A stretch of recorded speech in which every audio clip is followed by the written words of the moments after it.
የአባቶቻችን የሐዋርያት ትእዛዝ ነው። ሰው በልቡናው ቂምንና በቀልን ቅናትንና ጠብን በባልንጀራው ላይ በማንም ላይ ቢሆንም አያዝ።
ቤተሰቦች እመቤታችን ቅድስት ድንግል ማርያም የተወለደችበት ቦታና አካባቢ ማየት ትፈልጋላችሁ?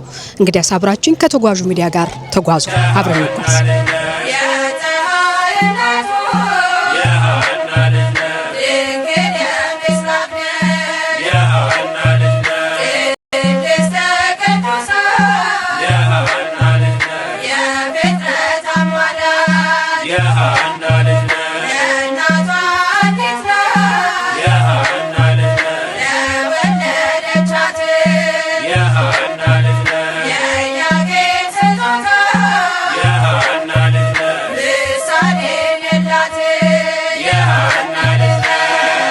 ድንግል አኮ በፍትወተ ደነስ ዘተጸነስኪ አላ በሩካቤ ዘበህግ እምሃና ወኢያቄም ተወለድኪ።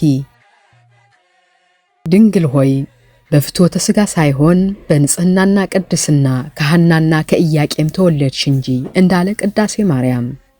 የእመቤታችን 7ኛ ትውልድ አያቶቿ ቴክታ በጥርቃ 6ኛ ትውልድ ላይ እንቦሳን ጨረቃን ፀሐይ ልጅ እንደምትወልድ አስቀድመው በራእይ አይተዋታል።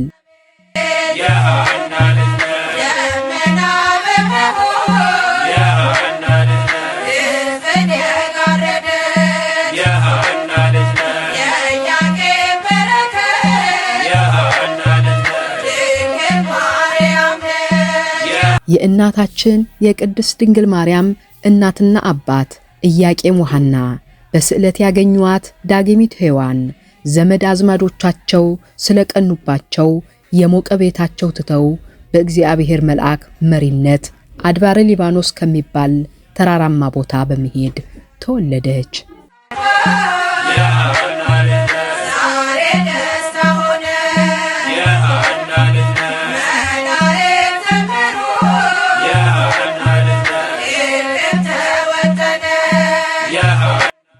ጠቢቡ ሰለሞን በማህሌው ሊባኖስ ትወጽእ መርዓት ብሎ ተንብዮ ነበርና በዚሁ ተራራ ከፀሐይ 7 እጅ የምታበራ ድንግል ማርያም ኢያቄምና ሐና በዚሁ ዋሻ በአንበሶች መሃል ወለዷት።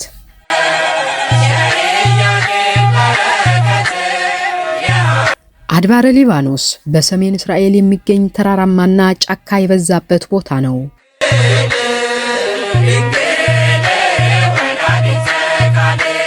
በመንገዳችሁ ላይ በቀኝ ናዝሬትና ገሊላን በግራችሁ የሜዲትራሊያን ባህር ነጠብጣብ እየተካፈላችሁ ትቀጥላላችሁ።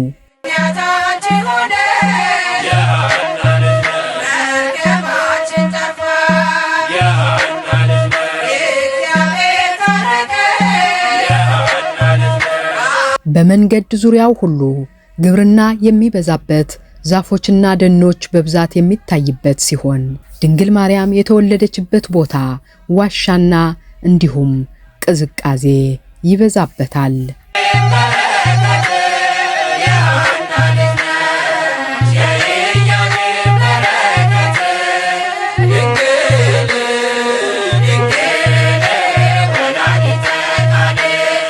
ወደዚሁ ስፍራ ለመድረስ ከኢየሩሳሌም የ4 ሰዓት መንገድ ይወስዳል።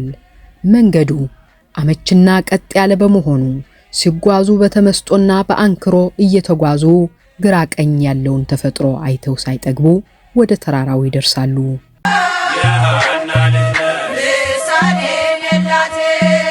ይህንን ቅዱስ ስፍራ የላቲን ካቶሊክ ይዞታ ነው። በቅድስት ሐና ስም ገዳም አድርገውታል።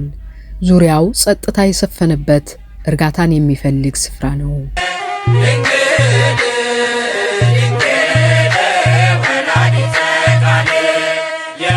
ይህን ስፍራ ከሶሪያና ከጆርዳን በቅርብ ርቀት ይተያያል። ታዲያ በዚሁ ስፍራ ሆናችሁ ወደ ምስራቅ ስትመለከቱ በጭጋግ መልክ በርቀት ሆነው ተራራማ ቦታዎች በደን ተሸፍነው ይታያሉ። በሚገርመው ሁኔታ ግን ያን ሁሉ መንገድ ከተጓዛችሁ በኋላ እመቤታችን ቅድስት ድንግል ማርያም የተወለደችበትን ዋሻ ለመሳለምም ሆነ ለመጸለይ መግባት አይቻልም ሲባሉ ልክ ኢትዮጵያ ውስጥ ያለው አንዳንድ አስቸጋሪ ነገሮች አእምሮ ላይ ይመጣብዎታል። እርግጥ ኢትዮጵያ ውስጥ አልፎ አልፎ ያለው ሃይማኖት መሰል ሾልከው የገቡና የተደባለቁ ብሂላትን አይነት ወደ ውስጥ መግባት ኃጢአት ወይም ነውር ሆኖ ሳይሆን ተሳላሚው ምእመን የበላበትና የጠጣበት ሃይላንድ ሳያነሳ ስለሚሄድ ነው የዘጉት።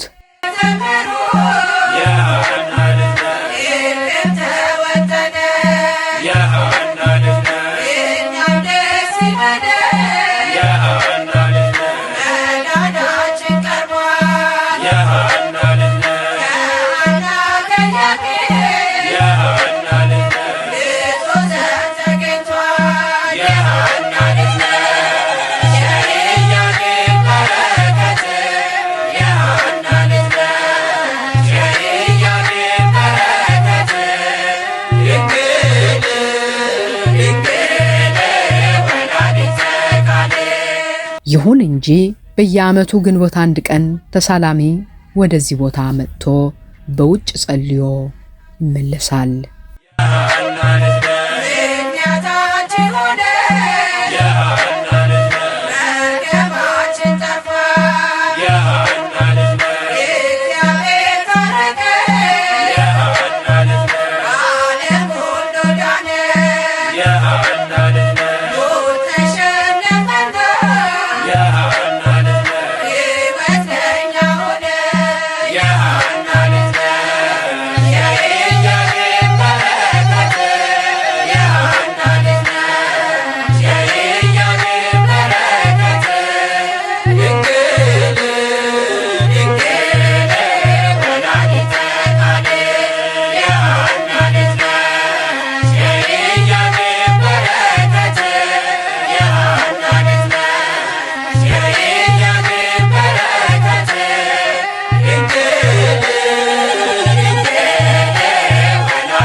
በረከት